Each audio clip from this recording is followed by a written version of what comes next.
battle to improve public safety statistics in our communities today. The most effective ambassadors are those who come directly from recovery, the court, police, fire, prison, EMS, from all walks of life, through the conversion experience into inspired service. According to the Connecticut Mirror, accidental drug overdose deaths tripled in Connecticut between 2010 and 2018, with the proportion of overdose victims with prior involvement in the criminal justice system slowly increasing during that time. According to research published in Newsweek, people who get out of prison are 40 times more likely to die of an opioid overdose within 2 weeks of their release than those who haven't spent time behind bars. Meet Daryl McGraw. Since George Floyd happened, I was appointed to the Police Accountability Task Force. And, some politicians thought, I would be great to be on this task force. And I said, yeah, well, great. And then I didn't know that they were appointing me to be the chair of the task force, right? So I show up and I realize that I am actually the chair. So now there are all these police chiefs and police officers in the room, and I'm directing this ship, which only God does stuff like that, because talk about God having a sense of humor. Here I am, I was running the police, now I'm running the police. It's been said that $80 billion each year goes to dealing with addiction and the crime that often accompanies it. There are so many communities that have been ravaged by the crack epidemic, and we're still not whole. I realized how much addiction, drug use, was the common denominator for me going to prison, right? Or coming in contact with law enforcement. Drugs, whether I was going to buy them, using them, somehow there was a direct correlation. So I said to myself, if I take drugs out of the equation, what will my life be like? And so far, by the grace of God, I haven't been back in a prison. I've been in prison several times. I run a lifers group inside, and I've been running that for the last 4 years. I mentor people.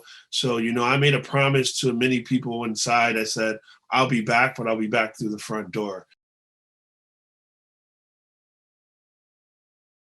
I got arrested May 7th, 2007. It wasn't pretty. Officer pulled me over, DWB, driving while black. And, he pulled me over, and, one thing led to another. He said I was on my cell phone, but in the end, he ended up choking me on the side of the road. And that led to me, it was a negative experience. But what happened after that, I ended up going to Hartford Correctional, West Wing, 25 cell. And I'm in there, my bond's $250,000, and that's not my normal MO. You know what I mean? Normally I'm a PTA type of guy, release on your own recognizance, show up here on Monday. But $250,000, my bond was $250,000 or whatever, and cash, and I was in some serious trouble.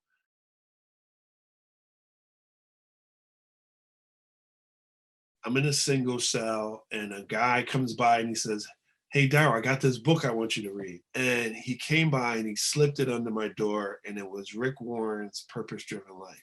It's a 40-day spiritual journey. My court date was 41 days away.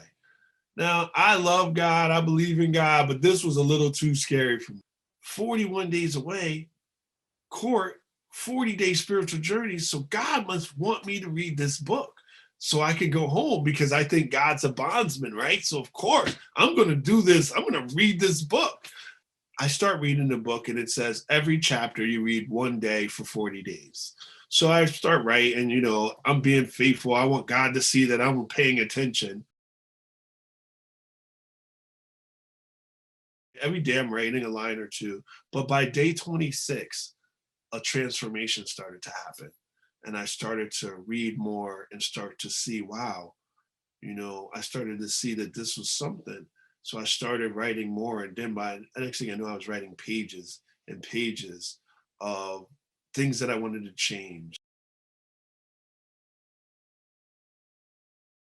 I wanted to change my character, because if I change my character, certain things no longer became acceptable, like smoking crack or running from the police or all of that stuff. So I started writing and writing. And before I knew it, I had 3 notebooks full of, things that I wanted to change. And that was the beginning of my 5-year plan. Day 40 came, and I'll never forget.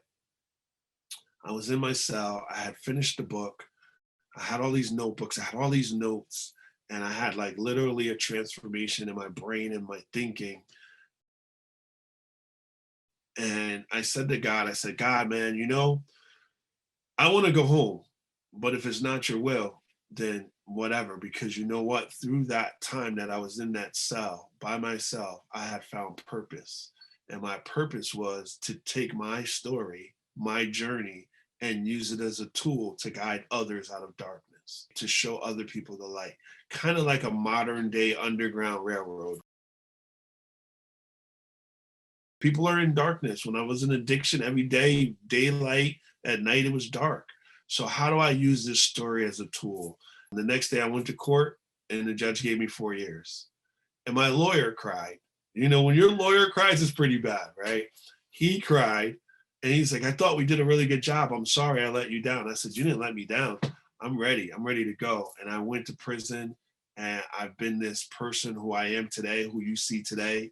Every day of that bid, I was just giving back, giving back, giving back, trying to be there. God, who can I help? How can I help? How can I do this? What can I do to help? Whether it be a good word, whether it be just listening to somebody, how can I help people transition or at least get closer to their goal of recovery, being fathers, being mothers? Yeah, some people would say get closer to God. Of course, I would want that.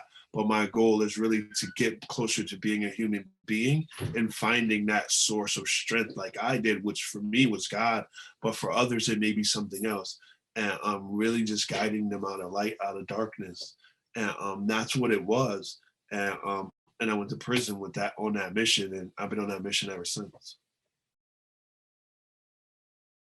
We try to work together to try to prevent negative interactions with communities and police officers. How do we have open dialogue? And how does everyone go home safe? How does the police officer go home safe? Because I know some police officers who, and everyone says their first mission is to get back home to their family.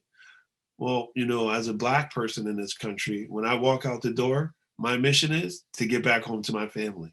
And it shouldn't be like that, but it's a reality in this country that I can walk out of here just in this brown skin and not make it back home. So it's important that we start to have those conversations, and hopefully we can do that in our work nationally and in our states. And I was great opportunity to be a part of this process. I didn't know it existed, but I'm so glad that it does. These stories, you can't make them up. June 10th, 2015, I was sitting in the mortgage office and I started to fill out, the mortgage form for my first house ever. I started to sign the date and I sat back and said, oh man, I didn't realize what today's date was. And the mortgage guy and the lawyers are like, what's wrong? I was like, I got out of prison 5 years ago today. And they looked at me and they were like, congratulations. Like they didn't know how to respond to that. But those that know how significant. I was literally on a prison bunk 5 years ago today. And here I am sitting in my house. Parents and wives, loved ones always want what's best for the person. But if that person doesn't want that, I said, at some point you're going to have to draw this line and you say, you know what? I'm here to help you, but you don't get to make me watch you die. You don't get the luxury to do that. It's hard for people to say that, but we get free choice. We get choice. We don't get the opportunity to decide what the consequences are.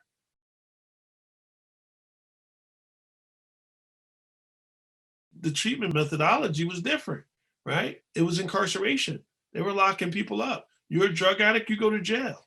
Now the message is we can't lock our way up out of this. There's a lot of work to be done on a lot of sides, interactions with police officers. We had 2 pandemics going on. We had this race relations, we had COVID, we got all this stuff going on. And then people are still dying at high rates to opioid use disorder and all these different things.